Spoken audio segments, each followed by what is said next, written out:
நரகமும் ஒன்று இருக்கிறது. So there is good and bad everywhere. எல்லா இடங்களிலும் நன்மையும் தீமையும் இருக்கிறது. Decide for yourself.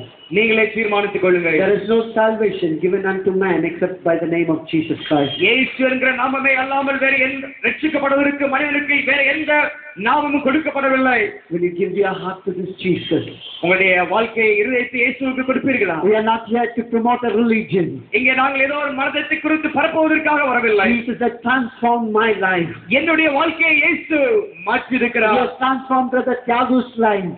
இயேசு பிரதர் பால் தியாகோவுடைய வாழ்க்கையை மாற்றி இருக்கிறார். Transformed Brother Raju's life. ராஜுவுடைய வாழ்க்கையை இயேசு மாற்றி இருக்கிறார். Transformed our life. எங்களுடைய வாழ்க்கையை இயேசு மாற்றி இருக்கிறார். The joy that we are experiencing. எங்களுடைய வாழ்க்கையில் நாங்கள் அனுபவிக்கிற அந்த சந்தோஷம். The peace that we are experiencing. நாங்கள் அனுபவிக்கிற சமாதானம்.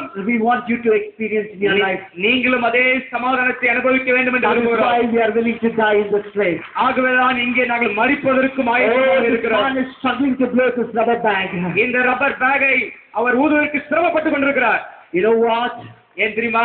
Jesus went through more pain and agony like this on the cross of Calvary. இதே போலதான் கல்வாரி சிலுவையிலே இயேசு வேதனை கஷ்டத்துக்குள்ளாக கடந்து சென்றார்.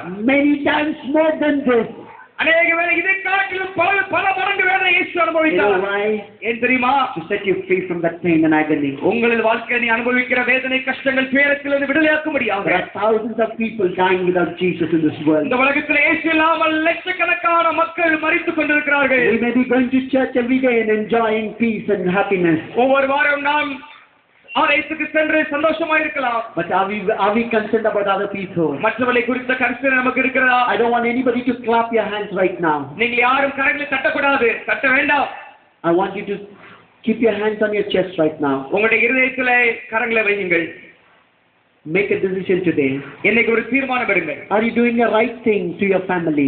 நீங்கள் உங்களுடைய குடும்பத்துக்கு நல்ல சரியான காரியத்தை செய்கிறீர்களா? If you are a student, are you doing the right thing in your studies? உங்களுடைய படிக்கிற மாணவராக இருந்தால் படிக்கிறதிலே உண்மையாக இருக்கிறீர்களா? Are you doing the right job in your company? உங்களுடைய வேலை ஸ்தலத்திலே உண்மையாக இருக்கிறீர்களா? If you are cheating someone, will you say, Jesus, I want to live a holy life? யாரையாவது ஏமாற்றிக் கொண்டிருப்பீர்கள் சொன்னால் இன்றைக்கு சொல்லுங்கள், இயேசுவே நான் ஒரு உண்மையான தூய வாழ்க்கை வாழ விரும்புகிறேன். He is a mighty God. இயேசு வல்லமை உள்ள தேவன். He can help you.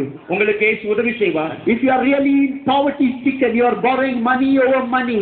ஒருவேளை உங்களுடைய வாழ்க்கையில நீங்கள் சரித்திரத்தின் கொடுமையில இருக்கலாம், நீங்கள் கடன் வாங்கிக் கொண்டே இருக்கலாம். He is a wonderful counselor. இயேசு அற்புதமான ஆலோசகர். I was very low in my life.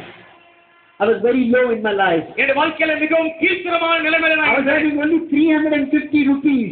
என் வாழ்க்கையில 350 ரூபாய் மாத்திரமே இருந்தது. He was a wonderful counselor. அவர் என் வாழ்க்கையிலே அற்புதமான ஆலோசகராக இருந்தார். I paid thousands and thousands of rupees as salaries in my state.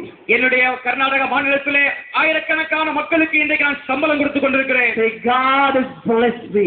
ஆண்டவர் என்னை ஆசீர்வதித்திருக்கிறார். He is a wonderful counselor. அவர் அற்புதமான ஆலோசகர். Right now. இந்த ராத்திரியிலே இங்கே இருக்கிறார். Maybe you are sick in your bodies tonight.